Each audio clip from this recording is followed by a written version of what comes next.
नमस्कार दोस्तों, मैं हूं राहुल जैफ। लीगल चैनल में आपका स्वागत करता हूं। सीधी बात करता हूं, बिल्कुल सीधी बात करता हूं, आपको समझनी पड़ेगी कि 125 के रहते हुए डीवी नहीं लग सकता और डीवी के रहते हुए 125 नहीं लग सकता। सही सुन रहे हो, कान में सही बात जा रही है, नहीं लग सकता है। इस वीडियो को ढंग से देख लेंगे ना तो आज के बाद किसी तरह की समस्या आपके सामने नहीं आएगी। और HMA24 को भी समझ लीजिएगा साथ के साथ, क्योंकि ये दोनों समझ में आ गए तो HMA24 अपने आप समझ में आ जाएगा।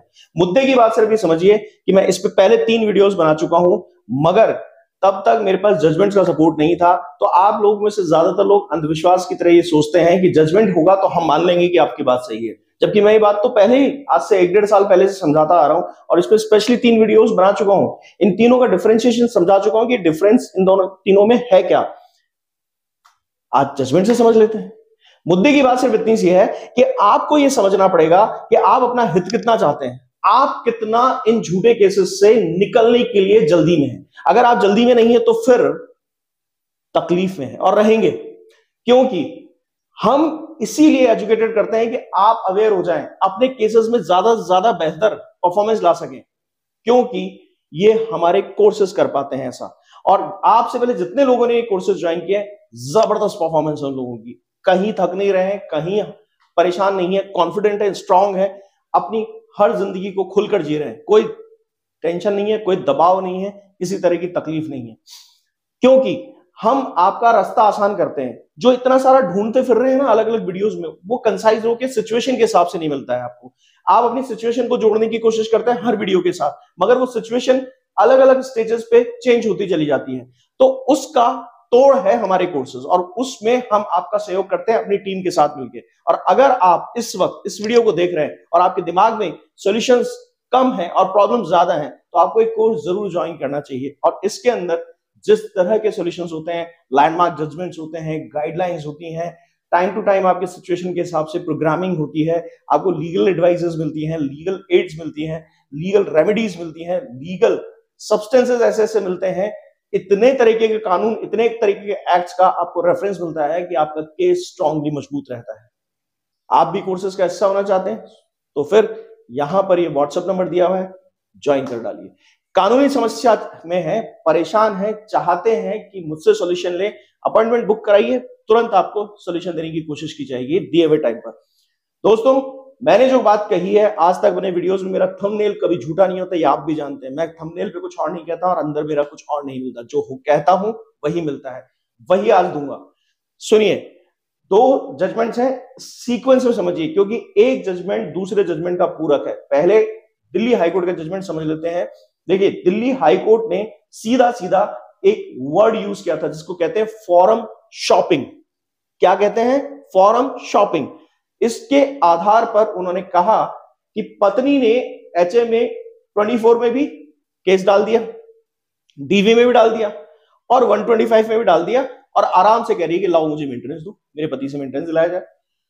तब ये अभी 1 महीना ही हुआ है इस जजमेंट को, इसलिए घबराइए मत, लेटेस्ट जजमेंट है। तब बकायदा दिल्ली हाईकोर्ट ने सीधा सीधा कह दिया, भाई ये कोई फॉरम शॉपिंग नहीं है कि आप हर विंडो पे जा जाकर अपने पति से अलग अलग जगह से डिमांड कर रही हैं। मेंटेनेंस एक कायदा है, और हर जो केस है उसकी एक अपनी अलग भूमिका है। डोमेस्टिक वायलेंस का केस डोमेस्टिक वायलेंस से रिलेटेड है।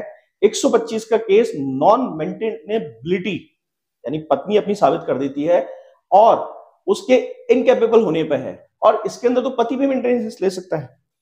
HMA24 आपको वहां पर कुछ राहत दिलाने के लिए है। अगर HMA के केसेस हैं तो प्रोविजनल है, यानी कि उसका मेंटेनेंस से कोई रिलेशन नहीं है, डोमेस्टिक वायलेंस का मेंटेनेंस से कोई रिलेशन नहीं है। और इसको समझाते हुए कहा कि आप किसी भी तरह से एक ही जगह से मेंटेनेंस ले सकती हैं। ऐसा नहीं कि आप फॉर्म शॉपिंग करने लगी, जैसे आप कहीं जाके अलग अलग जगह से उठा उठाकर अपना पिक कर रही हैं और आपको लग रहा है कि मेरे पास ये सारे ऑप्शन खुले हुए हैं। ऐसा नहीं होता। यहां पर जो डिफरेंस क्रिएट करने की कोशिश की, जिसको समझाते हुए फॉरम शॉपिंग की बात की दिल्ली हाईकोर्ट ने, उसी पर एक लाजवाब जजमेंट और आया, वो था बॉम्बे हाईकोर्ट का। उन्होंने सीधा पिक किया 2A से।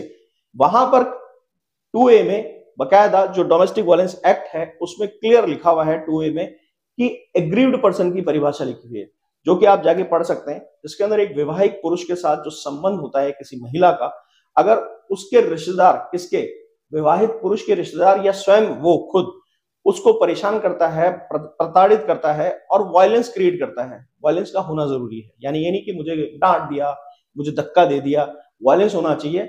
एग्रीड पर्सन के बारे में और डिटेल में समझ लीजिए। एग्रीड पर्सन हमेशा इंजर्ड होता है।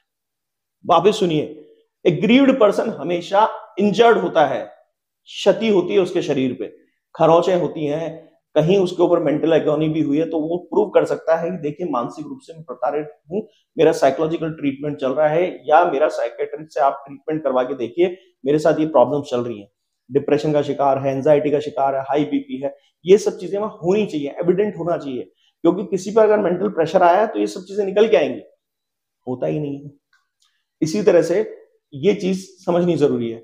अब यहां पर भी यही हुआ कि बॉम्बे हाईकोर्ट के इस जजमेंट में क्या हुआ कि पत्नी को बकायदा मजिस्ट्रेट कोर्ट ने क्लियर कह दिया कि आपको हम मेंटेनेंस नहीं दे सकते डीवी में, क्योंकि आप एग्रीव्ड नहीं है, और जब आप एग्रीव्ड नहीं है तो आप मेंटेनेंस लेने के लिए वैसे भी डोमेस्टिक वायलेंस का केस नहीं लगा सकते। क्या सुना आपने? ये सही सुना आपने। ये एग्रीव्ड होने के लिए आपको यहां पर कंपनसेशन मिलेगा, मेंटेनेंस नहीं मिलेगा। मॉनिटरी बेनिफिट मिलते हैं तब कंपनसेशन के रूप में, मगर आपको मेंटेनेंस नहीं दिला सकते।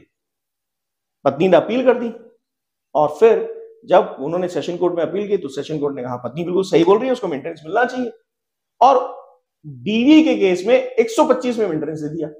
इसको अच्छी तरह से समझाया बॉम्बे हाईकोर्ट ने। जब उनके पास अपील में पति गया तो उन्होंने कहा कि भाई कर क्या रहे हो, डोमेस्टिक वायलेंस का केस एक एग्रीड पर्सन का केस है, ये एक महिला प्रधान केस है, इसमें महिला के लिए बनाया गया केस है, यहां पर आप 125 को नहीं लागू कर सकते। ये भी मैं समझा देता हूं, 125 कभी भी महिला प्रधान केस नहीं है, ये महिला पुरुष सबके लिए है। यानी इसमें पुरुष भी अपनी पत्नी से मेंटेनेंस ले सकता है, और ऐसे बहुत सारे जजमेंट्स भी आए हैं जिसपे हमने भी वीडियोस बनाए और आप भी पढ़ते रहते होंगे ऐसे जजमेंट। तो पुरुष भी अपनी पत्नी से मेंटेनेंस ले सकते हैं। तो एक चीज तो ये हो गई। दूसरा, इसमें निग्लेक्शन और रिफ्यूजल की बात नहीं की जा सकती, इसमें एग्रीव्ड होने की बात की जा सकती है। 125 में ही निग्लेक्शन और रिफ्यूजल की बात होगी कि मेंटेन करने से मना कर दिया, निग्लेक्ट कर दिया, रिफ्यूज कर दिया। मगर डोमेस्टिक वायलेंस केस के अंदर एग्रीव्ड, जो कि अभी थोड़ी देर पहले मैंने परिभाषा समझाई, उस पर एम्फेसिस देते हुए कोर्ट ने कहा कि एग्रीव्ड पर्सन की बात हो रही है, वायलेंस की बात की गई। वायलेंस क्या होता है, अगर इसको एक जनरल डिक्शनरी के हिसाब से समझा जाए, लॉ डिक्शनरी के हिसाब से समझा जाए, तो वो व्यक्ति है जिसके साथ कहीं फिजिकल फोर्स जनरेट किया गया है, वो होता है वायलेंस। और ये दोनों एक दूसरे के सिनोनिम है, यानी कि आप वायलेंस को फिजिकल फोर्स की जगह यूज कर सकते हो, फिजिकल फोर्स को वायलेंस की जगह यूज कर सकते हो। अगर ये कहा जाए कि डोमेस्टिक फिजिकल फोर्स, तो ये गलत नहीं होगा, और डोमेस्टिक वायलेंस कहा जाए तो भी गलत नहीं होगा। इसका मतलब यह है कि कुल मिलाकर कहीं ना कहीं एक एग्रीड पर्सन की चोटें दिखाई देनी चाहिए, क्षति शरीर की दिखाई देनी चाहिए, तभी वो माना जाएगा। यहां पर विजिबल है समस्या, वहां विजिबल नहीं है, 125 में इसलिए वो प्रूव करनी पड़ेगी। रिफ्यूज्ड, निग्लेक्ट किया है, तो किस तरह से किया है ये भी पत्नी को साबित करना पड़ेगा। दोस्तों, मुझे लगता है मैंने काफी कोशिश की आपको समझाने की, पर वीडियो के टाइमिंग की लिमिटेशन होती है। मैं इसको और बेहतरीन तरीके से आपसे 1-to-1 कन्वर्सेशन में भी समझा सकूंगा। जब कभी आपका मुझसे बात करने का मौका मिलेगा तो मैं आपके केस को समझ के, आपके हालात को समझ के बता सकूंगा। मगर आज से ये ध्यान रख लीजिए कि अगर ये दोनों चीजें समझ में आ गई तो HMA 24 में भी आपको इन दोनों के रहते हुए मेंटेनेंस नहीं देना है, अगर किसी एक में मिल गया है तो। यानी कि आप पूरी तरह से फायदा उठा सकते हैं आज के टाइम में इस तरह के लैंडमार्क जजमेंट्स और गाइडलाइंस का, कि देखिए कोई भी गलत आदमी आपके खिलाफ कानून का दुरुपयोग कर रहा है तो आपको तुरंत आवाज उठानी है। ये सीख लीजिए आज से। अच्छा लगा वीडियो, लाइक कीजिए, शेयर कीजिए, सब्सक्राइब कीजिए। Thank you.